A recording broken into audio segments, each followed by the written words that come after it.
Alhamdulillahi Rabbil Alamin. Segala puja dan puji hanya milik Allah Subhanahu wa Ta'ala yang maha dekat, yang maha menyaksikan, yang mengatur pertemuan ini terjadi, yang bisa memberikan pahala, yang bisa mengampuni, dan Allah janji majelis ilmu, majelis zikir adalah salah satu tempat yang Allah sukai sehingga yang datang diampuni oleh Allah, dicurahkan rahmat dan kasih sayang Allah. Dan mudah-mudahan apa yang kita lakukan bisa menjadi bekal istiqomah dan husnul khotimah. Amin ya rabbal alamin. Apa kabar? Kenapa seperti yang tegang begini? Terakhir saya di sini kapan ya? Sudah kelihatan menua ya. Ini wajahnya ada kemiripan. Ini wajah-wajah sedang nunggu jemputan. Jemputan malaikat maut.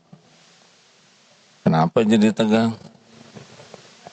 Kita semua sedang menunggu jadwal jemputan. A'udzubillahi minasyaitonirrajim. Kullu nafsin dha'iqatul maut wa nabluukum bisyarri wal khairi fitnah wa ilaina turja'un. Setiap yang bernyawa pasti merasakan maut. Oh, rupanya ada perubahan posisi. Oh, mari bapak-bapak, tenang. Pak, panitia. Oh, enggak apa-apa sih. Maaf semuanya ya. Oke, dah kita. Udah tenang ya.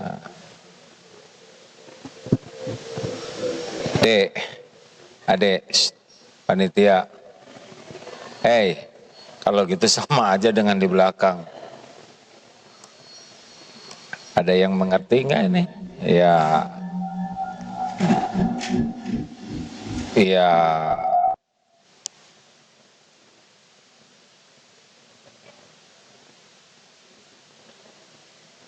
Dek, ini gardengnya mau diapain, kasihan. Dibetulkan ke atas kan ya. Atau oleh ibu-ibu aja yang ngerti ya. Ada Ustadz Fahrudin ngerti tidak kira-kira harus dibantu? Ya.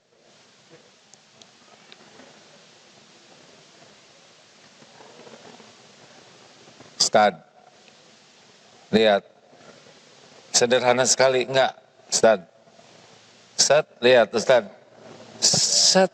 Sederhana sekali ya. Nah,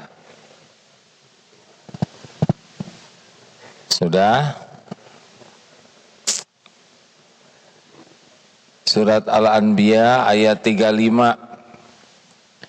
A'udzubillahi minasyaitonirrajim. Kullu nafsin dha'iqatul maut wa nabluukum bisyarri wal khairi fitnah wa ilaina turja'un. Setiap yang bernyawa pasti merasakan mati. Jadi kita benar-benar sedang antri.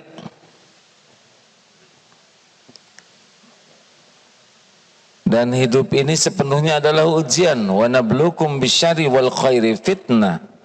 Dan kami benar-benar mengujimu dengan keburukan dan kebaikan sebagai ujian yang sebenar-benarnya. Bapak, maju sedikit, yang di belakangnya agak emosi itu. Karena Bapak mantap, badannya besar, jadi sekali duduk ada 5 yang kehalangan ya. Jadi hidup ini sepenuhnya ujian. Ini rumus penting nih. Wa ilaina turja'un, dan kepada kamilah kembali. Jadi hidup ini mampir nunggu meninggal. Dan sepanjang hidup ini adalah ujian. Jangan lupa itu. dan nanti akan dipertanggungjawabkan. Ini rumus penting, ini harus disadari betul. Jadi hidup ini sepenuhnya ujian. Tidak punya uang, jawab hadirin. Tidak punya uang, ujian. Banyak uang, ujian. Dihina, jawablah. Dihina, dipuji, kan? Dihina, jawab. Jangan jadi ujian buat saya. Dihina, dipuji, sehat, sakit, tidak kepilih dalam pilkada, kepilih, belum punya jodoh, punya jodoh, belum punya anak, punya anak, jadi rakyat, jadi presiden. Mana ujian yang paling berat dalam hidup ini? Tidak punya uang atau banyak uang? Tahu ujian yang berat? Ujian yang berat itu yang sedikit yang lulus. Apa cirinya orang kurang lulus? Jadi lupa ke Allah. Orang yang lulus ujian jadi dekat dengan Allah. Orang yang gagal ujiannya jadi jauh dari Allah. Tebak, mana yang berat? Dicaci atau dipuji?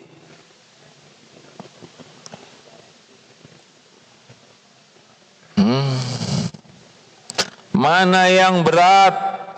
Dipuji atau dicaci? Dipuji lagi. Yang berat itu adalah yang banyak orang tidak lulus.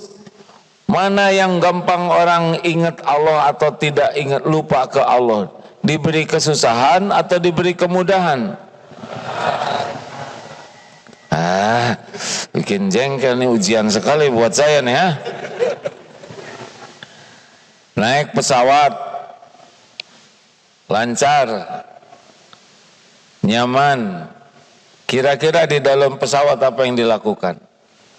Nonton video, tidur, dengar musik, ngemil. Jarang yang zikir, walaupun umroh.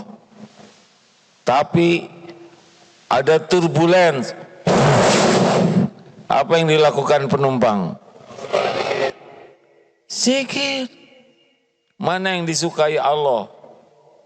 Tidak ingat ke Allah atau zikrullah? Zikrullah. Jadi sebetulnya goncangan itu yang membuat orang zikir.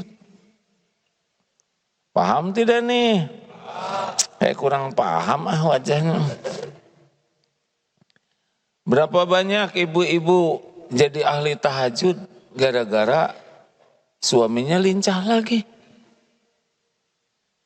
Kemarin ketemu seorang pengusaha, dari tidak sholat jadi sholat, dari jarang ke masjid jadi ke masjid, tiap malam jadi tahajud. Apa coba sebabnya? Dipanggil oleh KPK. Ya, beneran hadirin. Jadi sebetulnya ujian yang berat bagi kita adalah yang cocok dengan nafsu kita. Dipuji itu kita suka, dan dipuji itulah yang lebih banyak lupa kepada Allah. Contohnya begini nih. Sepertiga malam terakhir, Allah sukanya kita tidur atau tahajud? Kan? Tahajud. Nafsu sukanya kita tidur atau tahajud? Tidur. Nah, kita milih yang mana?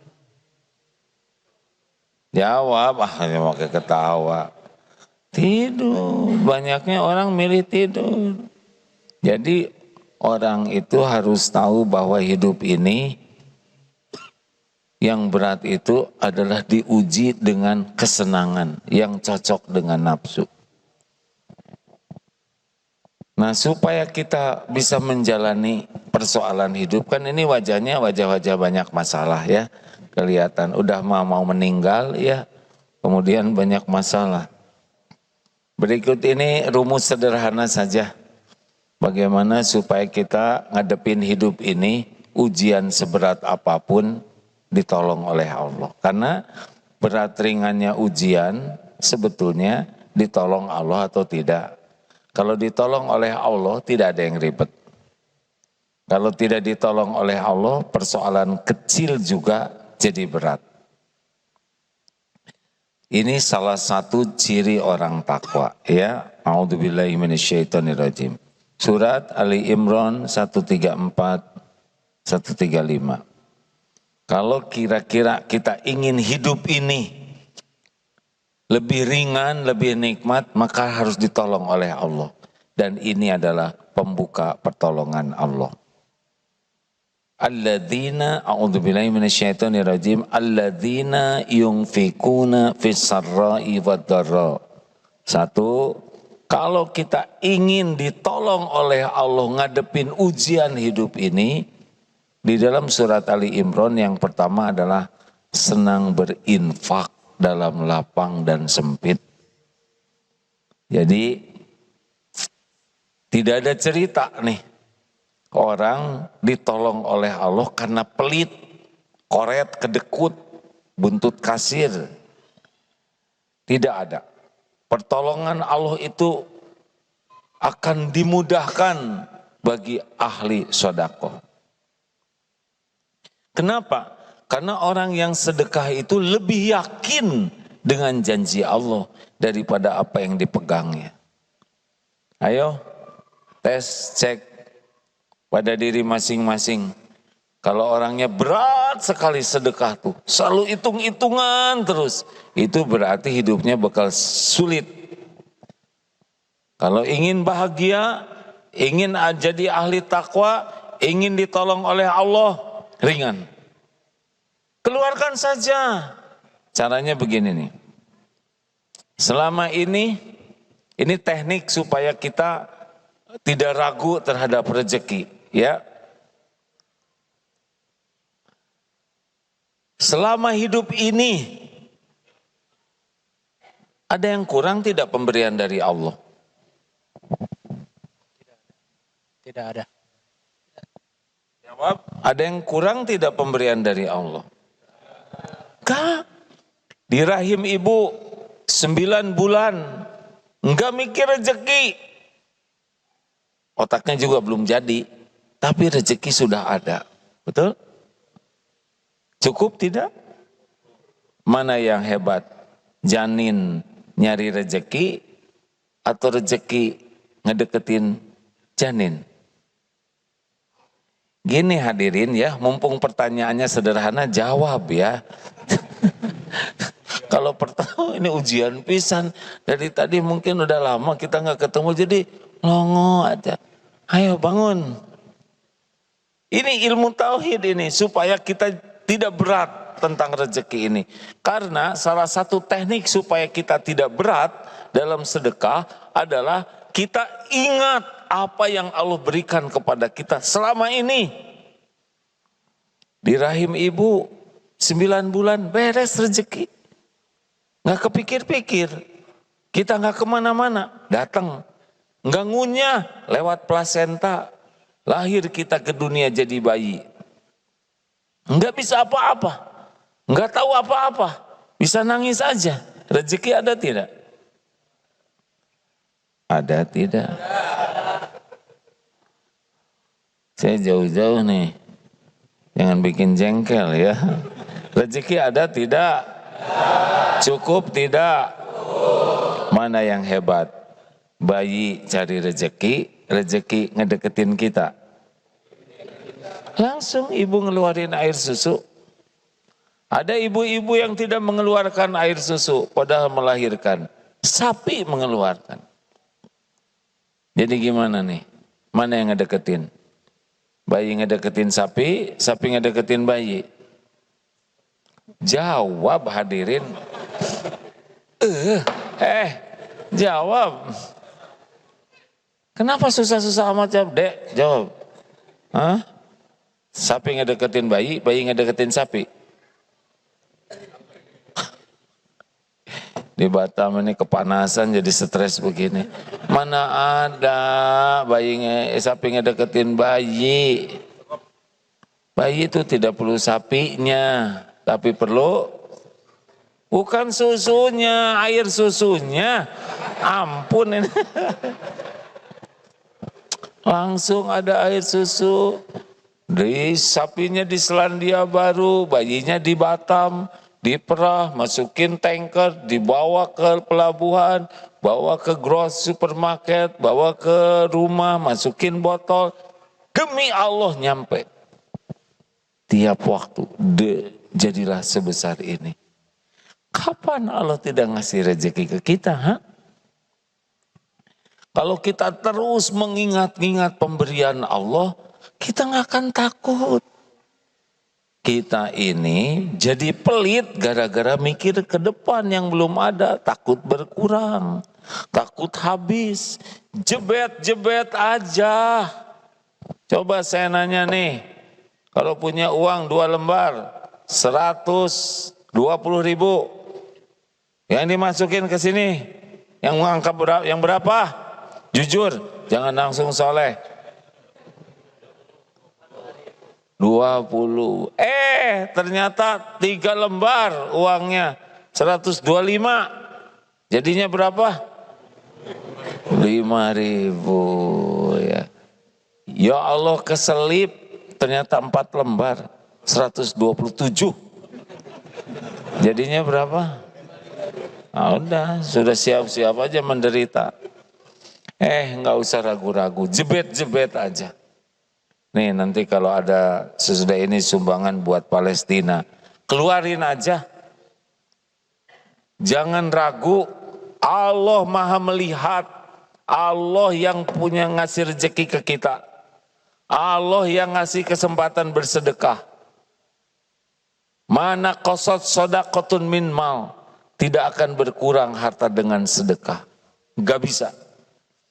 Baru saya lihat ada penelitian dari universitas, ada seorang profesor ateis, tidak mengenal Allah, tidak percaya. 25 tahun mengadakan penelitian tentang orang yang senang menyedekahkan uangnya. Dia mengambil kesimpulan, orang-orang yang bersedekah itu jadi nambah rezekinya. Ini ilmiah ya. Bukan berdasarkan iman, dia ngitung benar katanya. Ada lagi yang lebih keren, lebih bahagia. Hasil penelitian kerjanya lebih bagus. Orang-orang yang senang sedekah itu lebih enjoy dalam kerjanya. Ada yang lebih mengesankan. Kalau lelaki senang sedekah, ternyata dalam pandangan wanita itu lebih ganteng katanya, gitu. Ini kata penelitian.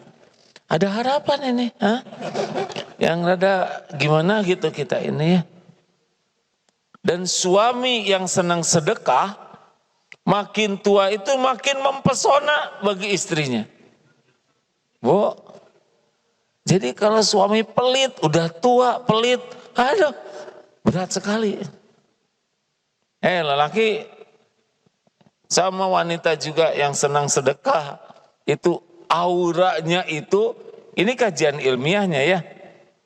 Kalau dengan iman sih sederhana sekali. Karena Allah mencintai orang yang senang berbuat kebaikan. Bersedekahlah hadirin. Dapat uang, potong 5%. Coba, punya 1 juta, 5% berapa?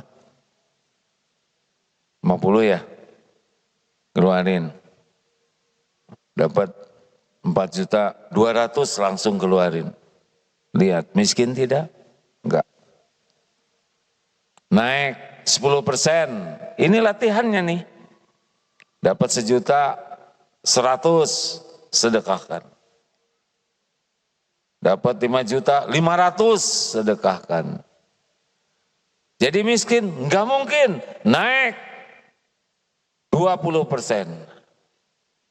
Dapat 1.200.000, dapat 10 juta, 2 juta, enggak miskin, naik kenapa jadi tegang begini, ini wajah jadi stres begini. Saya kan lihat dari depan perubahannya. Waktu 5% dia senyum. Ya tadi masih senyum tuh. 10% mulai. Dia ngitung. 20% begini nih. Tadinya saya mau naikin ke 40 ya. Tapi takut stroke di sini. Kita mah baru rencana aja udah pelit. Halo? Ayo, Bu, Pak, nggak usah ragu-ragu. Mana qasad shadaqatun min mal.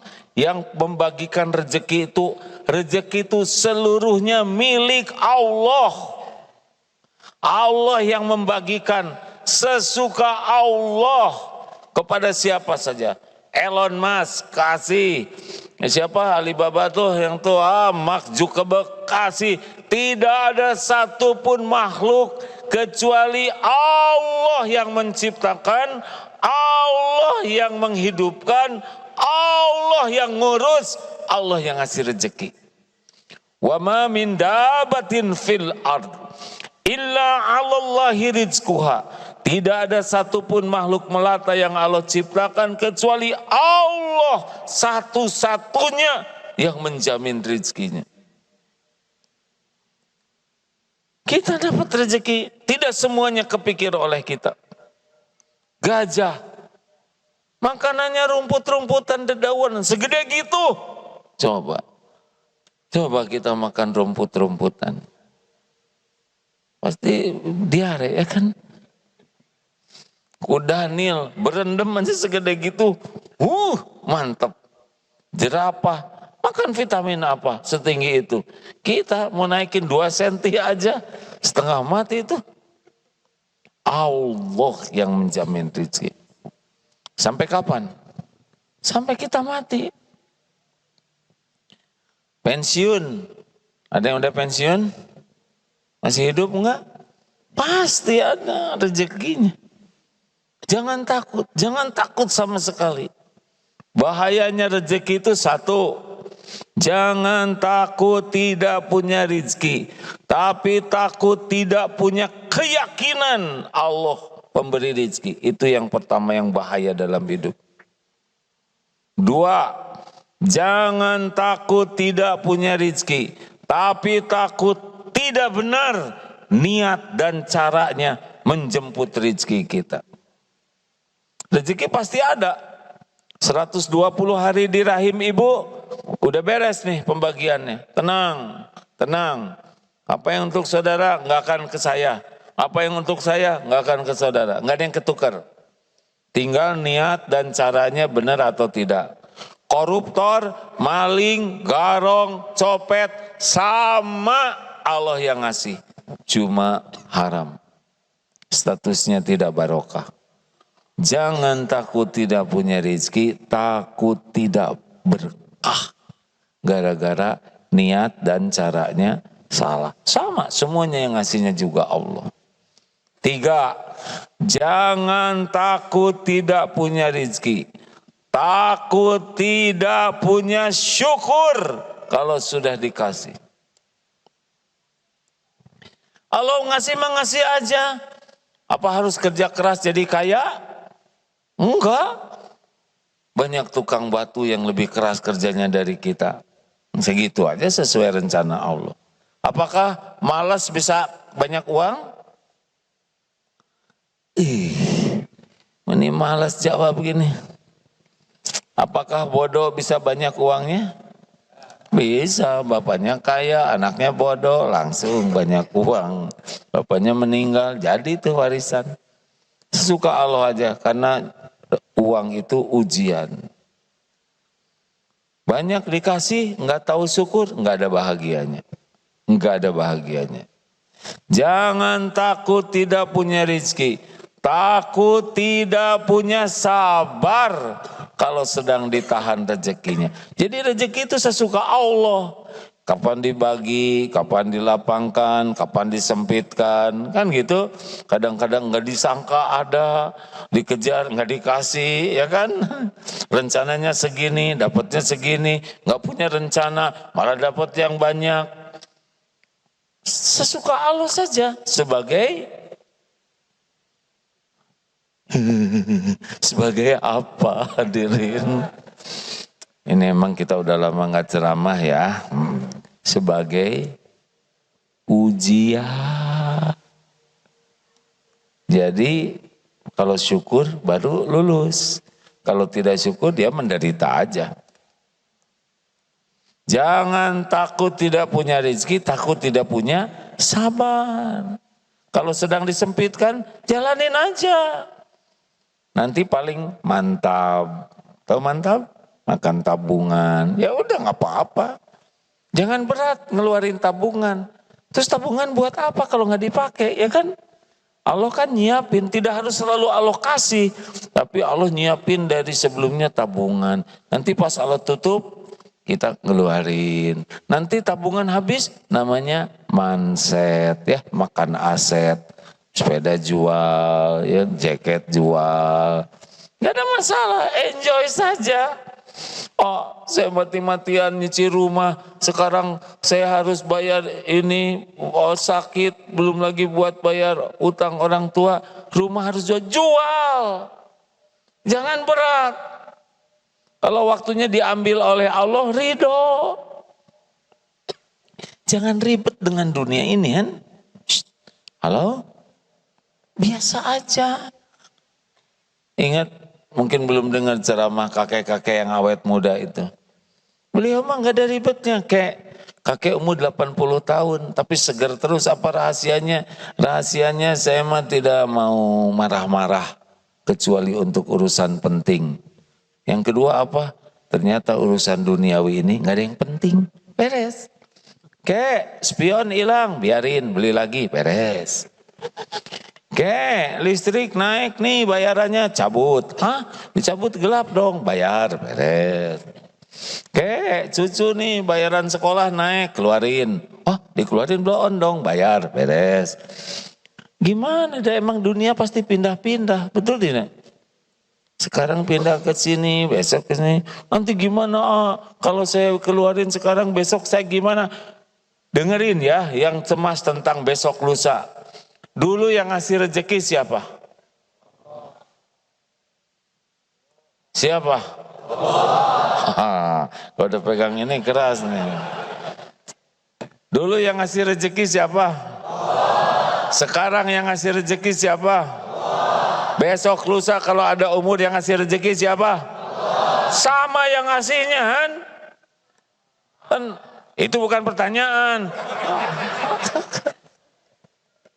Tenang aja, tenang aja. Habis sekarang, besok ada lagi rezekinya. Emang kalau sekarang habis, besok kalau jadi pelit? Enggak. Sepanjang ada umur, ada rezeki kita. Siti Hajar ditinggalkan di Mekah dengan anaknya Ismail, hanya dengan bekal makanan sedikit. Hakul yakin Allah menjamin ketika tahu bahwa Nabi Ibrahim meninggalkan di sana atas perintah Allah. Enggak mungkin Allah menyia-nyiakan hambanya. Apalagi ini istri Nabi, anak Nabi. Tapi ikhtiar, Sofa, Marwah, 7 kali. Keluarnya di mana airnya? Di Sofa? Tidak. Di Marwah? Tidak. Di kaki di kaki Ismail. Dan dari sanalah burung melihat, orang-orang berdatangan, jadi makmur. Udahlah. Jangan takut tidak punya rezeki, takut tidak punya ridho kalau diambil oleh Allah.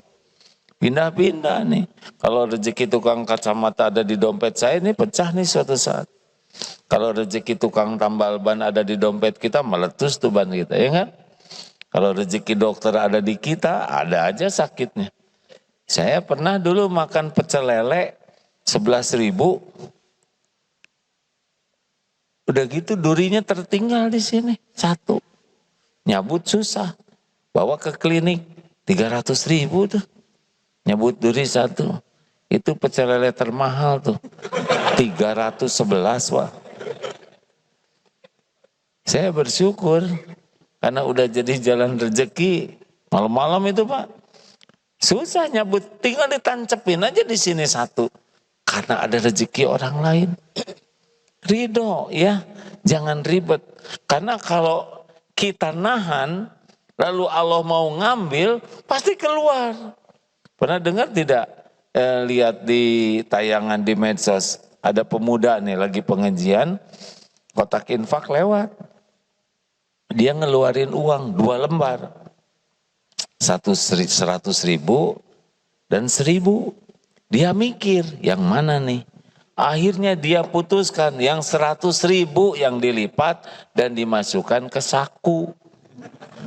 Yang 1.000 dimasukkan ke kotak infak. Ini saya lihat dengan mata kepala sendiri ya videonya. Ditepuk dari belakang oleh kakek-kakek. Apa kek? Lagi gini nih ada yang nepuk. Kakek itu ngasih 100.000. Pas kotak infak lagi di depan pemuda itu. Hebatnya si kakek, nggak kelihatan kaya, nggak kelihatan keren, 100.000 luar biasa, masukin aja ke kotak infak. Baru juga masuk, ditepuk lagi oleh kakek. Apa kek? Itu jatuh dari saku, gitu. Habis sekarang duit dia. Tapi yang pahala yang 1.000-an itu, mau kayak gitu. Kalau Allah mau ngambil, banyak jalannya. Biasa-biasa aja, ya. Jangan lengket dunia ini di hati. Jangan kagum dan jangan lengket, itu rumusnya. Belajar dari tukang parkir. Banyak mobil, biasa aja. Ganti-ganti mobil, cool. Diambil sampai habis, nggak ada sedihnya dikit pun juga, ya kan? Kenapa? Karena hanya titipan. Biasa aja lihat dunia ini ya. Jangan robek hati dengan dunia. Nanti ada waktunya rusak, habis. Sudah relax aja. Dunia ini enggak worth it lah. Untuk bisa bikin kotor hati dan busuk hati. Setuju? Ini teh mau takwa tidak. Ini rumusnya. Dan lihat orang lain enggak usah pakai dengki-dengkian. Tiap orang punya takdir garis masing-masing. Jangankan seangkatan, jangankan sekomplek, seibu sebapak aja. Beda-beda. Relax aja. Gak boleh lihat orang lain dapat sesuatu langsung dengki. Mau ngapain? Yang ngebagikan rezeki Allah kepada hambanya, sesuka Allah sebagai ujian, apa urusan kita pakai jengkel? Hah? Tetangga punya TV baru, sok. Gantiin sampai copot gorden, dia pakai noongin tetangga. Apa-apa? Kalau orang teman tetangga saudara dapat rezeki, apa yang kita lakukan? Doakan supaya barokah. Jadi pahala buat kita. Kalau kita ingin, minta kepada pemberinya. Dia yang ngasih Allah. Kalau kita pengen ya minta. Tetangga umroh, doakan. Enggak boleh, dia umroh, Iqra aja jilid 3, bagaimana? Dengki. Semoga berkah, diterima umrohnya. Pengen, tinggal minta, ya Allah, tetangga saya engkau undang. Saya juga pengen, itu tauhid. Emang saudara pikir orang yang umroh pada bayar sendiri umrohnya? Sepengetahuan saya Pak, tidak. Ini kemarin Qadarullah 7 bis berangkat sama-sama. Paling yang bayar sendiri tuh enggak lebih dari 1 bis, enggak tuh. Yang bayar sendiri tuh paling hanya dari 340-an itu, mungkin yang bayar sendiri 30-an. Selebihnya enggak pada bayar. Ada yang dibayarin suaminya. Loh kok kaget sih? Iya kan? Ada satu grup 16 orang Pak. karyawan, supir, pelatih fitness. Banyak yang pada berangkat 16. Satu yang ngongkosin. Ibu-ibu, suaminya sudah wafat. Buat apa saya punya uang? Dikumpul-kumpul. Mendingan ngebahagiakan orang lain. 16 Pak. Enggak kepikiran pelatih fitness. Yang kedua itu Pak, yang biasa ngangkat barbel. Sekarang jadi umroh. Ada yang diongkosi mertua, ada yang diongkosi menantu, ada yang diongkosi majikan, ada yang menggantikan, ya. Banyak jalan. Sesuka Allah. Minta ke Allah. Enggak usah ribet dengan rezeki orang. Allah pemilik langit dan bumi. Enak begitu? Ini yang membuat Allah suka ke kita itu. Dengan dunia ini yakin Allah pemiliknya, Allah yang membagikan, dan kita mintanya hanya ke Allah. Ibu-ibu, ini pada nikah belum? Ya udah terserah aja ya. Pokoknya saya nggak mau berdebat. Jangan minta-minta sama suami. Suami ibu itu termasuk makhluk yang tidak bisa diharapkan. Boro-boro membahagiakan istri, membahagiakan diri sendiri aja susah. Benar? Suami ibu bukan pemberi rizki, pemakan rizki ini jenis-jenis ini ya. Ada yang suaminya sudah meninggal lama? Enggak, Cung. Ah, terserah aja lah ya. Ada enggak? Biasanya suka ada di sini enggak ada yang meninggal suaminya. Ada? Ibu udah meninggal suaminya? Sudah berapa lama? Maaf Bu, saya mohon maaf ya. Ibu udah juga meninggal? Tapi ibu masih hidup ya? Hah? Masih hidup? Makan terus? Rezeki ada terus? Masih berteduh? Masih punya rezeki lain-lainnya, tabungan? Berarti bukan suami penjamin rezeki, benar? Kalau suami pemberi rezeki, suami meninggal, ibu salah saya juga tuh. Makanya nggak usah terlalu cinta sama suami. Serius, mau bukan tidak boleh cinta. Jangan terlalu cinta.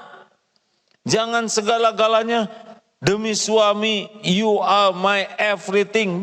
Enggak.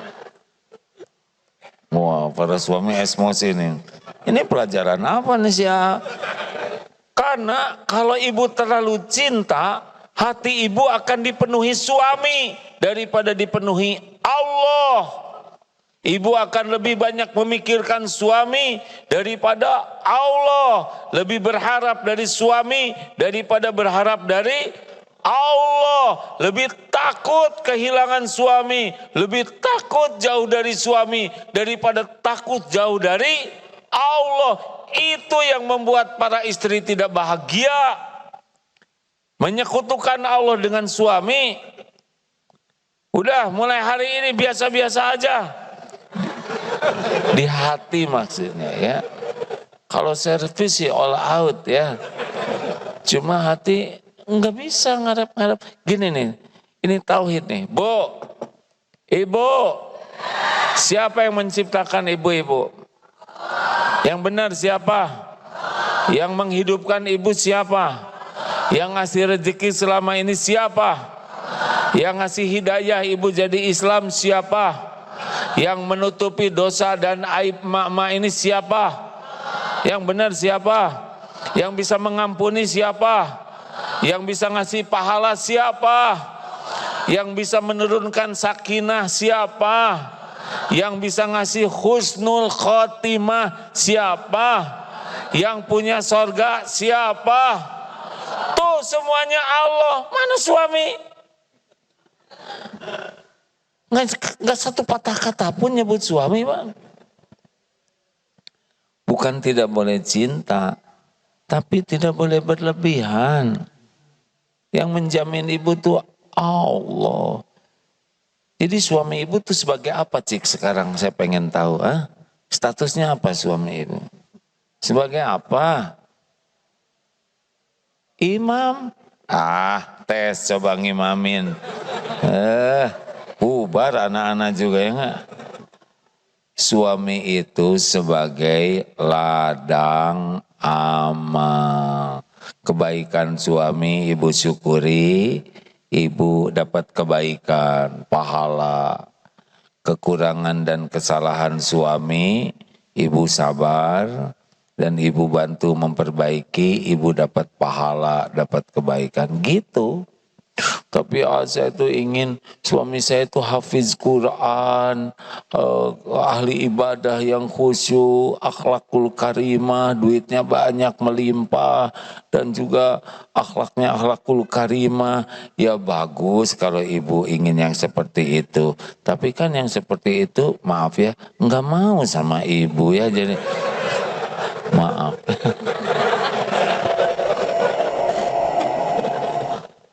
Maaf ya. Bapak juga. Lanjut. Udah habis belum waktunya? Nah ini. Kenapa sih jawabannya emosi gitu, biasa aja. Belum. Yang kedua, wal kadhiminal ghaidha.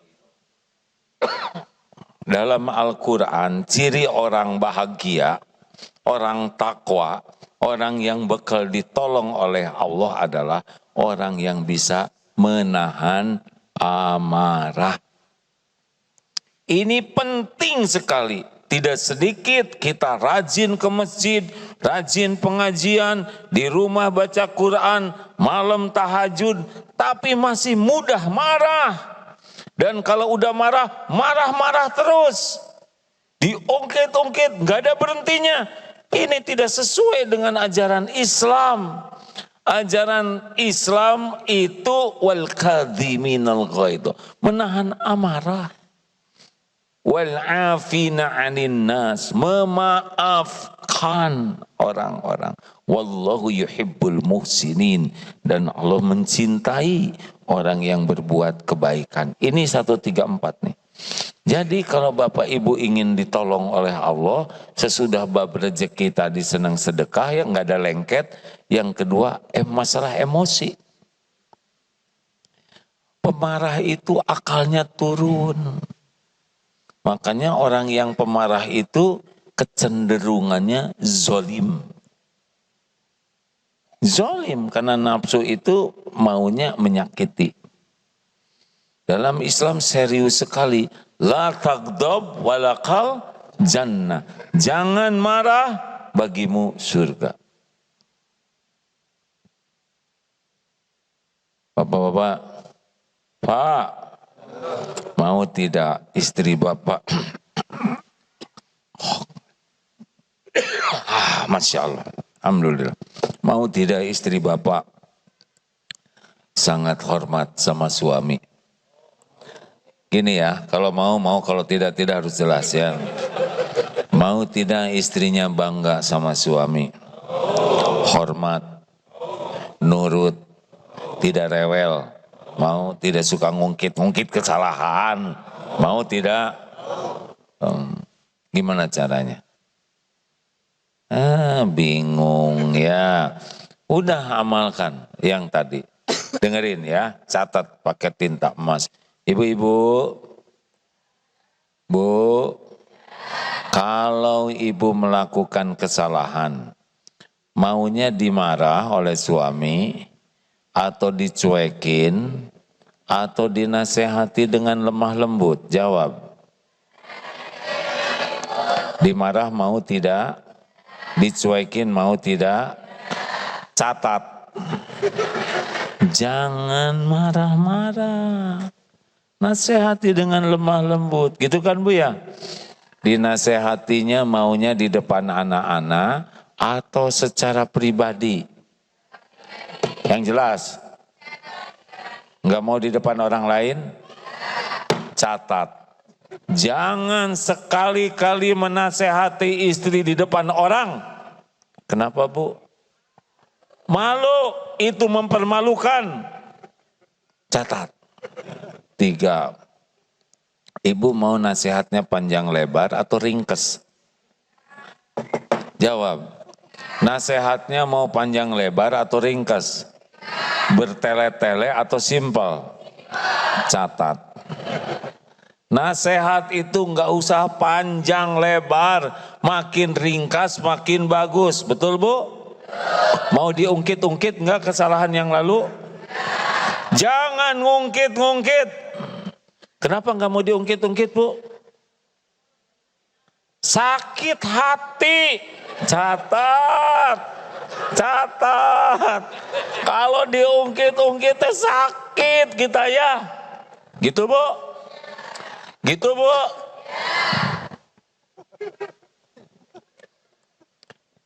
Udah gitu mau nggak dimaafkan oleh suami?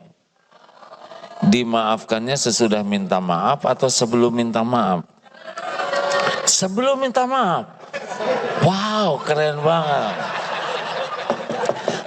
Tolong garis bawahi hadirin. Jadi gini ya, istri kan manusia biasa, ya kan Bu ya? Pasti punya kesalahan, ya kan Bu? Jadi kalau istri tergelincir berbuat salah, jangan dimarah, jangan dicuekin. Ajak ke tempat yang terjaga, kehormatannya, nasihati dengan lemah lembut, ringkas. Dan jangan bertele-tele, juga jangan ngungkit-ngungkit. Simpel yang ini aja. Udah gitu maafkan sebelum ibu minta maaf. Begitu Bu? Udah gitu mau nggak? Udah dimaafkan langsung suami ngasih uang banyak. Mau tidak? Keren tidak suami begitu? Hebat tidak? Ibu bangga tidak kalau punya suami seperti itu? Bangga tidak? Mau hormat sama suami? Nurut mau? Rewel mau tidak?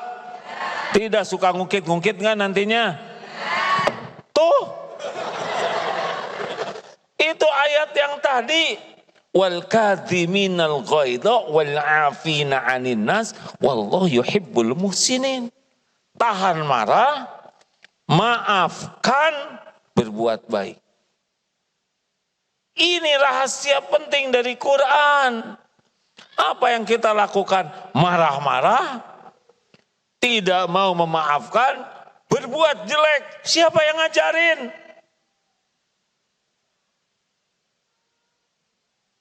Kenapa jadi malah? Jadi pada marah sama saya begini, apa ini? Kenapa melongo? Hah? Kita baca Quran tapi nggak ngerti. Ini satu ayat loh Pak. Satu ayat. Satu ayat saja sudah akan mengubah banyak hal. Percayalah. Tahan marah, bukan tidak punya marah. Ada sakit hati, ada kesel, ada jengkel, ada kecewa, ada tersinggung. Normal. Tapi ditahan. Sehingga kata-kata yang keluarnya tetap kata-kata yang baik. Sudah gitu tidak ada dendam. Masa dendam sama istri, masa dendam sama suami, masa dendam sama anak. Siapa yang ngajarin? Masa dendam sama tetangga? Enggak ada dendam-dendaman kepada saudara kita, enggak ada. Enggak ada pelajarannya. Pelajarannya adalah wal 'afina 'anin nas. Maafkan. Tapi dia menghina saya. Lebay. Nabi aja yang sempurna kemuliaannya, ada yang menghina. Masa kita yang hina asli? Tidak ada yang menghina. Kita kan hina betulan. Penghinaan orang ke kita itu cetek. Gak ada apa-apanya dibanding kehinaan kita yang sebenarnya. Betul? Orang menghina kita adalah Allah ngasih tahu. Tuh, orang tahunya cuma sedikit. Sebagian terbesar dari aibmu Allah yang nutupi. Kalau orang menghina kita, itu Allah ngasih penggugur dosa. Allah ngasih ladang pahala mengamalkan Ali Imran 34, memaafkan. Gak ada dendam-dendaman. Memalukan. Pernah itu ke saya ada yang ngirim video. Ini orang ini ngehina AA nih. Kirim tuh. Terus nanya, menurut A gimana perkataan dia? Menurut saya sih dia nggak ngomong apa-apa. Ih, kok nggak ngomong? Disetel nggak? Enggak. Mau ngapain? Udah jelas ngehina. Terus disetel, mau ngapain? Nyakit-nyakitin diri sendiri. Jangan. Kalau ada tulisan jelek, nggak usah dibaca, aman. Betul tidak? Kalau ada yang telepon marah-marah, ngomongnya nggak enak, jauhin. Nanti kira-kira udah 10 menit, baru, aduh maaf ya, suaranya putus-putus bos, mohon diulangi. Pasti berhenti tuh dia ngomong, sambil memberhentikan kita dari kerjaan. Udahlah. Udah habis waktunya. Nah, saya kurang ngerti alarm jam segini apa nih, tahajud atau apa nih?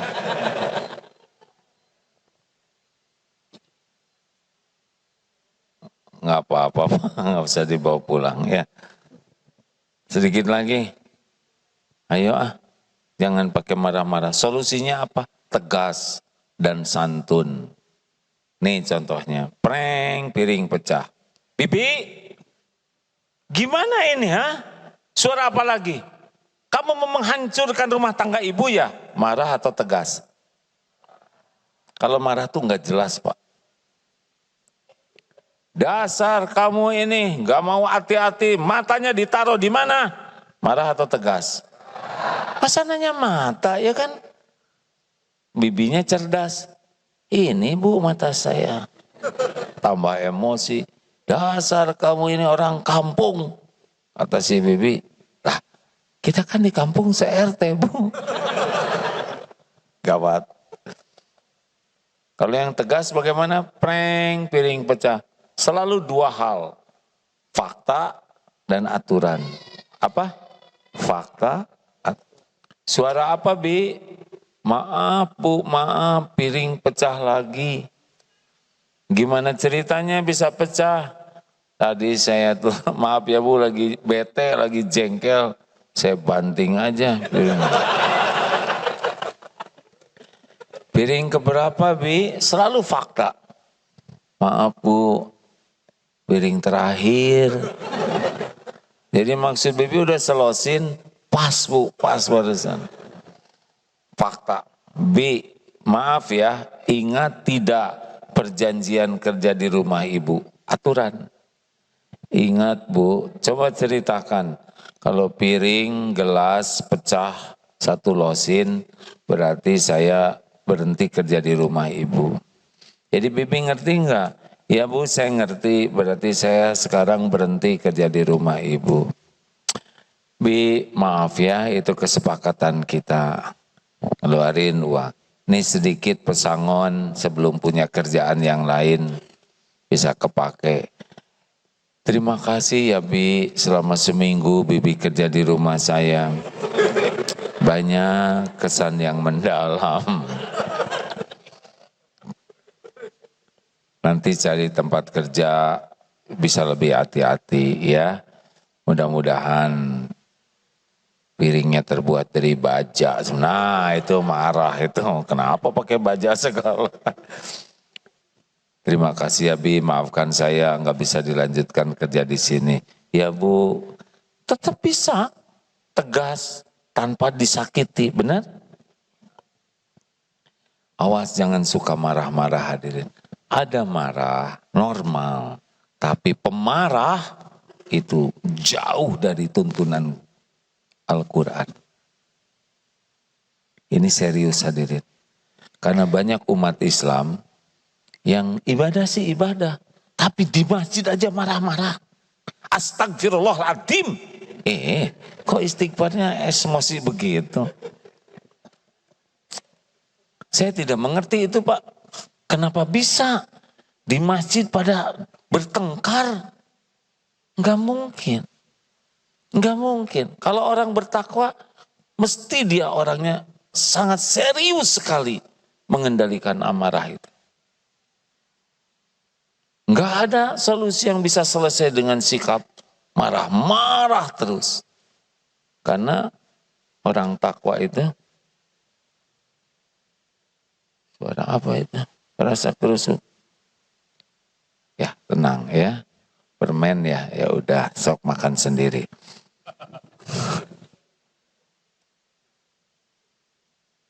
Jangan suka berdebat. Ini kakek-kakek umur 70 tahun, sehat, awet muda. Kayak apa rahasianya? Saya sih rahasianya nggak suka bertengkar, nggak suka berdebat, nggak suka berbantah-bantahan, itu aja. Oh jadi menurut kakek kalau nggak suka berdebat, nggak suka berbantah-bantahan, badan jadi sehat, pikiran jadi jernih, jadi awet muda. Ya kalau menurut saya sih mungkin begitu. Apa kata pemuda ini?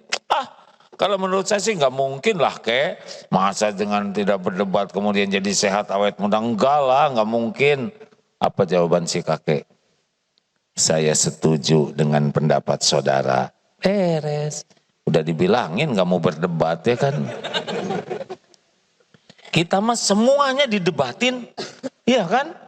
Mau makan nasi goreng, enggak mau nasi goreng, nggak enak. Goreng itu kan jelek. Mau bubur itu, tapi kan bubur itu nggak enak pak, kerupuknya cuma dikit. Belum makan aja bertengkar. Di jalan bertengkar lagi, debat, sampai mau tidur. Awas loh pak, jangan suka berdebat mau tidur. Siapa yang mau debat? Jangan berdebat lagi pak. Bahkan ada suami istri pisah. Akhirnya kata anaknya, ayolah pak ketemu sama ibu, bu ketemu. Akhirnya ketemu, suaminya bilang begini, Bu, maafkan saya lah. Saya yang salah sebagai kepala keluarga. Saya merasa belum jadi contoh yang baik. Tidak bijaksana, sering keluar. Terus kata mantan istrinya, sebetulnya saya yang salah Pak. Saya belum jadi istri yang baik, belum menghargai suami, sering keluar terus. Enggak, saya karena sebagai suami, saya berantem lagi tuh Pak. Ngaku aja berantem, memang hobinya bertengkar. Apa sih yang gawat di sini? Ini bukan di Israel, betul tidak? Ini bukan di Palestina. Apa yang gawat? Apa yang gawat? Enggak lah, cemen-cemen. Masalahnya tuh cetek-cetek. Masa bertengkar masalah sendal? Masalah selimut? Masalah makanan? Enggak worth it lah. Enggak, sayang dong. Coba ingat-ingat bertengkarnya masalah. Enggak ada apa-apanya sama sekali. Nonton sepak bola, blow on nih, harusnya dia nyepaknya ke kiri. Dia aja mati-matian latihan susah. Masa yang nonton banyak omong, diam. Kalau nonton sepak bola tuh, ini beres selesai sepak bola, dibahas lagi. Dia tuh harusnya nggak main. Nggak main gimana? Udah selesai. Aneh. Udah tidur sana. Sekarang nih politik politik dibahas aja terus. Itu keputusan MK sama dengan MK atau MCK kata ribet. Rugi. Ya. Tiap omongan kita akan dipertanggungjawabkan. Udahlah, mau apa hidup ini? Hidup ini kan pengen ditolong oleh Allah. Pilih amalan yang disukai Allah. Tahan amarah, maafkan, dan berbuat yang terbaik. Satu lagi penutupnya. Wa idza bagaimana? 135-nya. Wa idza fa'alu fahishatan aw zalamu anfusahum zakarullah fastaghfiru lidzunubihim wa may yaghfiru dzunuba illallah wa lam yusiru. Gimana? Maaf. Kenapa jadi lupa ini? Biasanya saya hafal. Sudah kalau lupa ya lupa aja tinggal. Intinya adalah jika buat salah segera ingat Allah dan bertobat, minta ampun. Ini pintu pertolongan Allah. Innallaha yuhibbut tawwabin wa yuhibbul mutatahhirin. Sesungguhnya Allah itu sangat mencintai orang yang tobat dan mensucikan diri. Senang sedekah, tahan marah, maafkan, berbuat baik, tobat. Ini paket pertolongan Allah, Pak. Kita tuh susah tobat itu kenapa? Karena terlalu fokus, terlalu sibuk dengan kesalahan orang lain. Nih perumpamaan, kalau di sini ada batu besar gini, di sini makanan enak, nggak kelihatan. Di sini ada ular berbisa. Informasi mana yang terpenting? Tentang makanan enak, tentang ular? Jawab. Kenapa ular? Karena bahaya. Ternyata yang terpenting bagi kita tuh bukan informasi yang menyenangkan kita, tapi informasi yang bisa membahayakan kita. Nah sekarang siapa yang membahayakan hidup kita tuh? Dosa orang lain atau dosa diri sendiri? Jawab yang tegas. Kenapa kita ribet dengan dosa orang? Bu, yang membahayakan ibu tuh dosa kesalahan tetangga atau diri sendiri? Kenapa ribet ngorek-ngorek dan mikirin tetangga? Pak, mana yang membuat yang bahaya bagi kita? Dosa aparat atau pemerintah atau apalah, atau dosa diri sendiri? Kenapa kita ribet mikirin kesalahan ini itu? Bu, ibu, yang membahayakan dunia akhirat ibu tuh dosa kesalahan suami atau dosa kesalahan diri sendiri? Nggak jelas. Kenapa ibu sibuk menyelidiki suami? Jangan suka buka-buka HP suami. Bu, tahu kenapa? Karena ibu tidak tahu passwordnya. Nih, kalau buka HP suami, hati jadi tenang atau jadi galau? Makanya jangan, udah dibilangin, urusan jadi beres atau nambah. Tuh kan, enggak, wala tajassasu. Enggak penting bu, ibu mencari tahu. Yang penting adalah, ini saran saya ya Bu ya, jangan pengen tahu kesalahan suami. Lebih baik ibu tidak tahu, tapi suami jadi makin baik, makin benar. Daripada ibu tahu tetap ngaco gitu.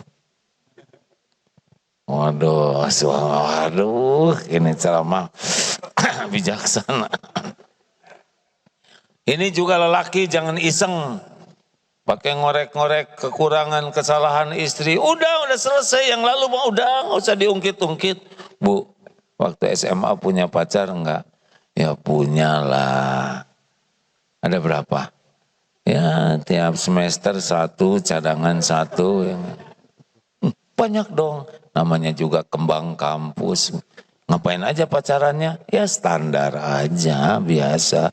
Terus papa kebagian apa? Ya sisanya. Apa-apaan ini? Enggak boleh. Yang lalu udah selesai.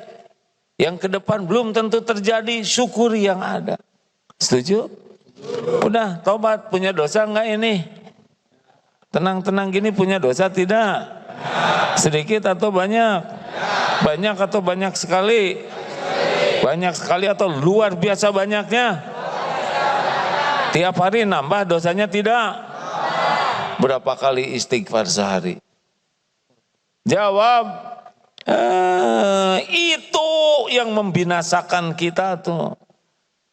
Kita tuh sengsara, GTA, galau tiada akhir, ribet terus. Itu karena dosa yang tidak ditobatin. Gak ada cerita hidup tenang dengan lumuran dosa. Tidak ada cerita hidup tidak ribet tanpa tobat. Ribet hidupnya tuh. Benar Pak. Karena tiap dosa bakal balik ke kita. Enggak ketukar. Wa ma asobakum min musibatin fabima kasabat aidikum wa ya'fu an katsir. Asy-Syura ayat 30. Dan musibah apapun yang menimpamu itu diundang karena perbuatanmu sendiri, tanganmu sendiri. Tiap dosa yang tidak ditobatin itu balik menimpa kita, enggak ketukar.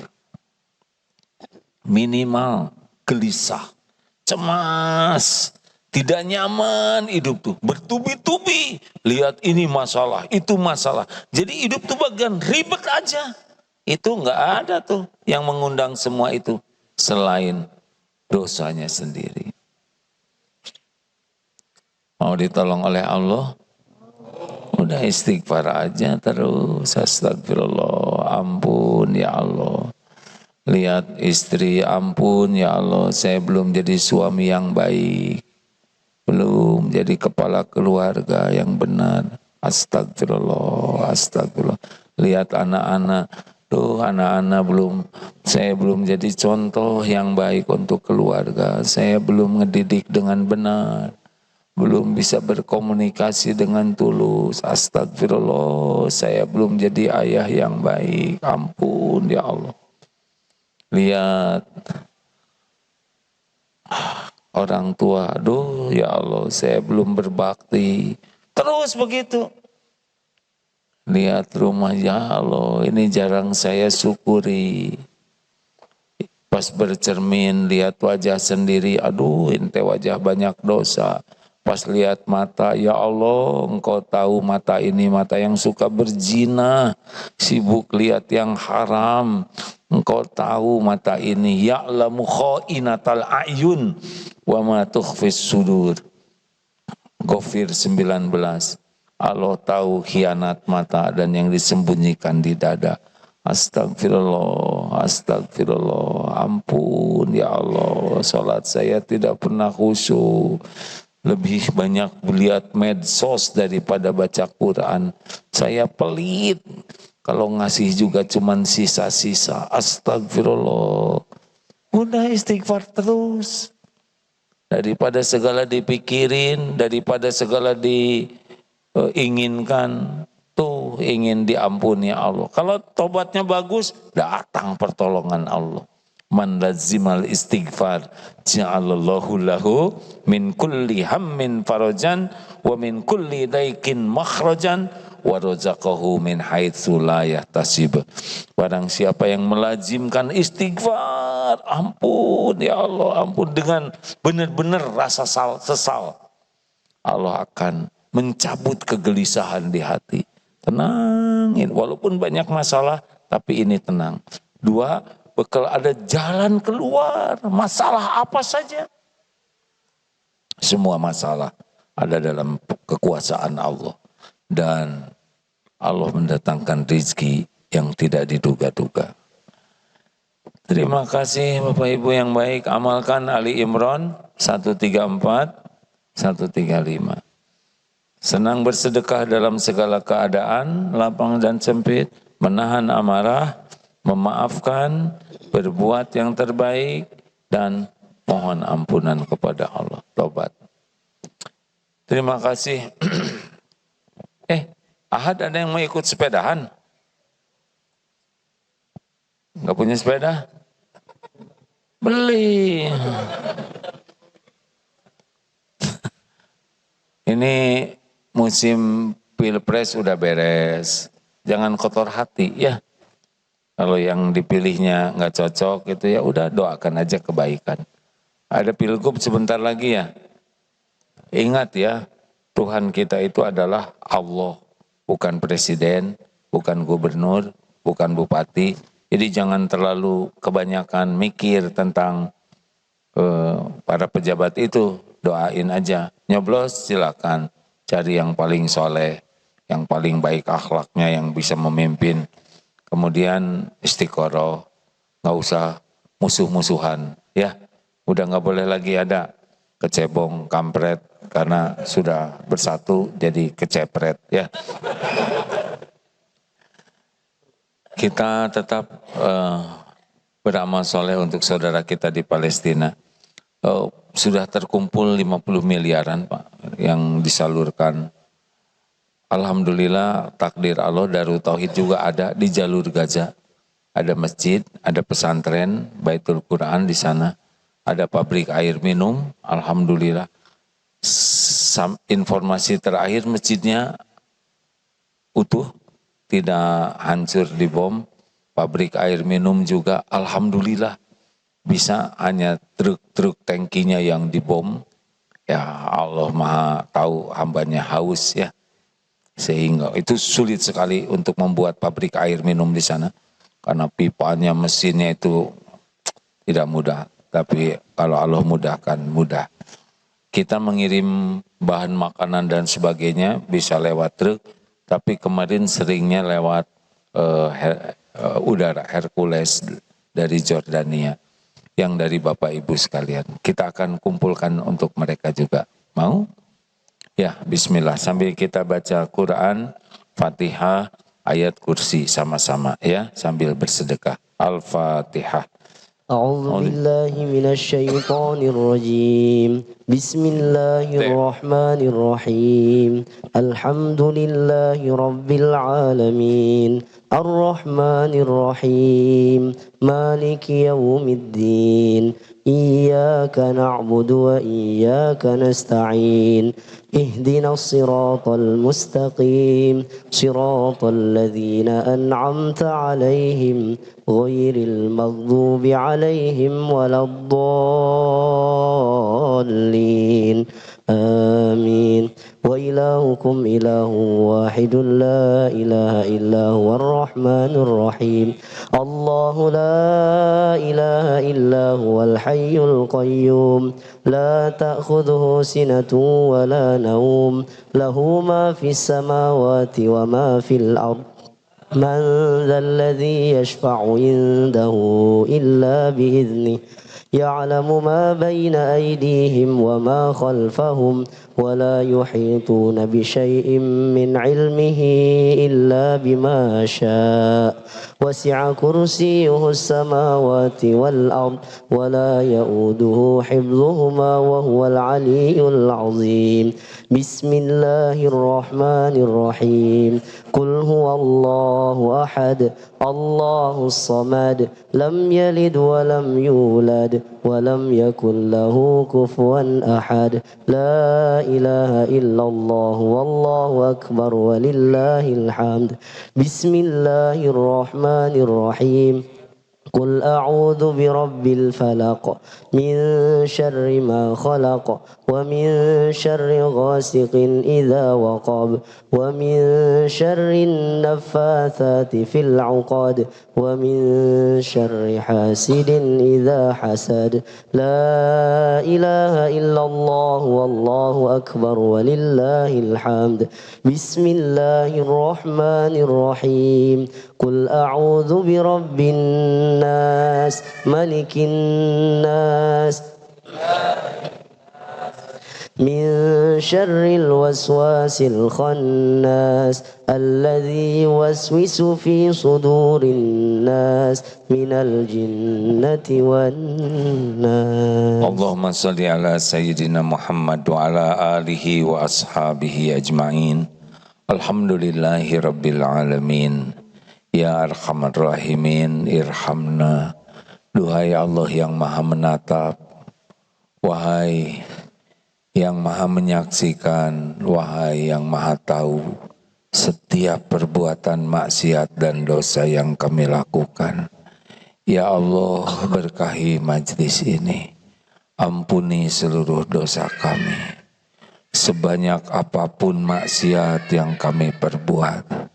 Ampuni ya Allah sekelam apapun masa lalu kami, sehitam apapun kehidupan yang pernah kami jalani. Ya Allah, hapuskan senista apapun aib-aib kami.